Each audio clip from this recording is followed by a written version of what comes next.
নমস্কার। আজকের আলোচনা হিন্দু পুরাণের একটা বিরাট ঘটনা নিয়ে, কুর্ম অবতার। এর গভীরে একটু ঢোকার চেষ্টা করব। হ্যাঁ, এই কাহিনীটা খুবই গুরুত্বপূর্ণ আর এর অনেকগুলো দিক আছে। শুরুটা হয় ঋষির দুর্বাসার অভিশাপ দিয়ে। দেবরাজ ইন্দ্রকে আর সব দেবতাদের তিনি অভিশাপ দেন। ঠিক, আসলে ইন্দ্র ঋষির দেওয়া একটা দিব্যে মালাকে অপমান করেছিলেন, তাতেই দুর্বাসা প্রচণ্ড রেগে যান। আর সেই অভিশাপের ফল, দেবতারা একেবারে শক্তিহীন, শ্রীহীন হয়ে পড়লেন। মানে ভাবা যায়? হ্যাঁ, এটাই তো। ক্ষমতা, ঐশ্বর্য কোনো কিছুই যে নিশ্চিত নয়, সেটাই ঘটনাটা চোখে আঙুল দিয়ে দেখিয়ে দেয়। আর এই সুযোগটাই অসুররা নিল, তাই না? তারা স্বর্গ আক্রমণ করলো। একদম, দেবতাদের একেবারে তাড়িয়ে দিল স্বর্গ থেকে। খুবই খারাপ অবস্থা তখন দেবতাদের।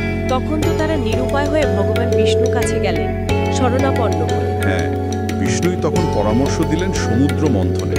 বললেন যে এই মন্থন থেকে অমৃত উঠে আসবে, যা পান করে দেবতারা আবার শক্তি ফিরে পাবে। কিন্তু এখানেই তো একটা মোড়, তাই না? হ্যাঁ, বিষ্ণু বললেন যে এই কাজটা এত বিশাল যে একা দেবতাদের পক্ষে করা সম্ভব নয়। আচ্ছা, অসুরদের সাহায্য লাগবে, তাদের লোভ দেখাতে হবে অমৃতের, আরো যা যা রত্ন উঠবে সেগুলো।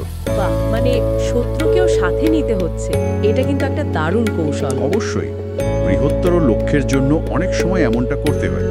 তো ঠিক হলো, মন্দর পর্বত হবে মন্থনদণ্ড, আর বাসুকী নাগ সর্পরাজ তিনি হবেন দড়ি। আয়োজনটা বিশাল। বিশাল তো বটেই, কিন্তু যেই না মন্থন শুরু হলো, আর এক সমস্যা। কি হলো? ওই বিশাল মন্দর পর্বতটাই সমুদ্রে ডুবে যেতে শুরু করলো। সর্বনাশ! তাহলে তো সব চেষ্টাই বৃথা। ঠিক সেই সময়ই এই চরম সংকটের মুহূর্তে ভগবান বিষ্ণু এলেন, কুর্ম অবতার রূপে, কচ্ছপের রূপে। হ্যাঁ, ঠিক তাই। একটা বিশাল কচ্ছপের রূপ ধরে তিনি নিজের পিঠে ওই মন্দর পর্বতটাকে ধারণ করলেন, তাকে একদম স্থির করে দিলেন। এই যে কুর্মের পিঠের উপর পর্বতটা স্থির হলো, এর কি কোনো প্রতীকী মানে আছে? অবশ্যই আছে। কচ্ছপের এই যে দৃঢ়তা, অবিচলতা, এটা আসলে প্রতীক। জীবনের চরম সংকটেও নিজের ভিত্তি বা আদর্শের উপর স্থির থাকার শিক্ষা। আচ্ছা, খুব ইন্টারেস্টিং। তো পর্বত স্থির হলো, মন্থন আবার চলতে শুরু করলো। হ্যাঁ, আর তারপর সমুদ্র থেকে একের পর এক আশ্চর্য জিনিস উঠতে শুরু করলো। যেমন ধরুন কামধেনু গাভী, যা সব ইচ্ছা পূরণ করে, উচ্চৈশ্রবা ঘোড়া, ঐরাবত হাতি, কৌস্তুভমণি, কল্পবৃক্ষ, অপ্সরা, রম্ভা, এগুলোও তো। একদম। আর সবচেয়ে গুরুত্বপূর্ণ হলেন দেবী লক্ষ্মী, সৌভাগ্য আর ঐশ্বর্যের দেবী। তিনি উঠে এসে বিষ্ণুকে স্বামী হিসেবে বরণ করলেন। বাহ, কিন্তু ভালো জিনিসের সাথেই তো খারাপ কিছু উঠেছিল, বিষ। হ্যাঁ, হলাহল বা কালকুট বিষ। এত ভয়ঙ্কর সেই বিষ যে মনে হচ্ছিল পুরো সৃষ্টি বুঝি ধ্বংস হয়ে যাবে। কি সাংঘাতিক! তখন কে বাঁচালো সৃষ্টিকে? এগিয়ে এলেন মহাদেব, ভগবান শিব। তিনি জগতের কল্যাণের জন্য সেই ভয়ঙ্কর বিষ নিজে পান করলেন। তিনি পান করলেন? হ্যাঁ, বিষের জ্বালায় তার গলাটা নীল হয়ে গেল। সেই থেকেই তো তার আরেক নাম নীলকণ্ঠ। এটা ত্যাগের এক চূড়ান্ত উদাহরণ।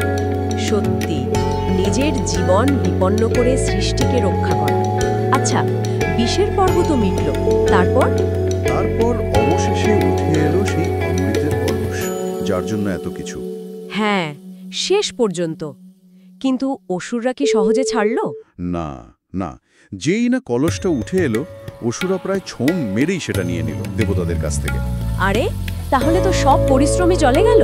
তখনই ভগবান বিষ্ণুর আরেকটা চাল, তিনি মোহিনী রূপ ধারণ করলেন। মোহিনী এক অপূর্ব সুন্দরী নারীর রূপ। ঠিক তাই, এত সুন্দর সেই রূপ যে অসুররা তাকে দেখে একেবারে মোহিত হয়ে গেল। তারা অমৃতের কলসটা তার হাতেই দিয়ে দিল বিতরণের জন্য। আর মোহিনী রূপী বিষ্ণু কি করলেন? তিনি খুব কৌশলে, একরকম ছলনা করেই শুধু দেবতাদের লাইনে অমৃত বিতরণ করলেন। অসুররা কিছুই পেল না। দারুণ! তাহলে দেবতারা অমৃত পান করলেন? হ্যাঁ, পান করে তারা শুধু হারানোর শক্তিই ফিরে পেলেন না, অমরত্বও লাভ করলেন। আর তারপর তো দেবতারা আবার শক্তিশালী। তারা অসুরদের যুদ্ধে পরাজিত করলেন, স্বর্গ পুনরুদ্ধার হলো। এভাবেই কুর্ম অবতারের মাধ্যমে ধর্মের জয় হল। পুরো কাহিনীটা শুনলে বোঝা যায় এর ভেতরে কত স্তর।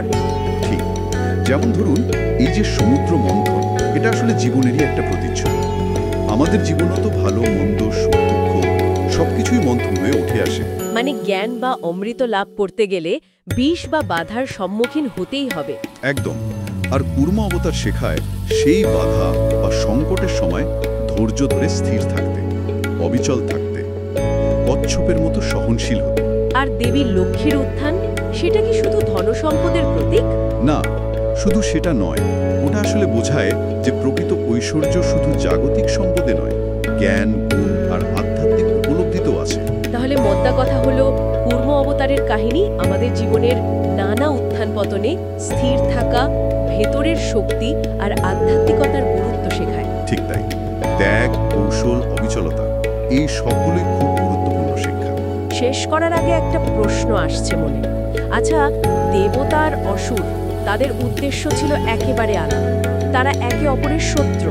হ্যাঁ, কিন্তু তবুও তারা একটা কমন লক্ষ্য পূরণের জন্য, মানে সমুদ্র মন্থনের জন্য একসাথে কাজ করেছিল। তো বটে। এটা কি আমাদের এই ইঙ্গিত দেয় যে চরম মতপার্থক্য বা শত্রুতা থাকা সত্ত্বেও কোনো বৃহত্তর ভালোর জন্য বা কমন লক্ষ্যের জন্য একসাথে কাজ করার মধ্যে একটা বিরাট শক্তি বা সম্ভাবনা থাকতে পারে? এটা একটা গভীর প্রশ্ন, ভাবনার বিষয় তো বটে। হয়তো চরম বিরোধের মাঝেও সহযোগিতার পথ খোলা থাকতে পারে বিশেষ পরিস্থিতিতে। এই ভাবনাটার সঙ্গেই না হয় আজকের আলোচনা শেষ করি। শোনার জন্য ধন্যবাদ। ধন্যবাদ।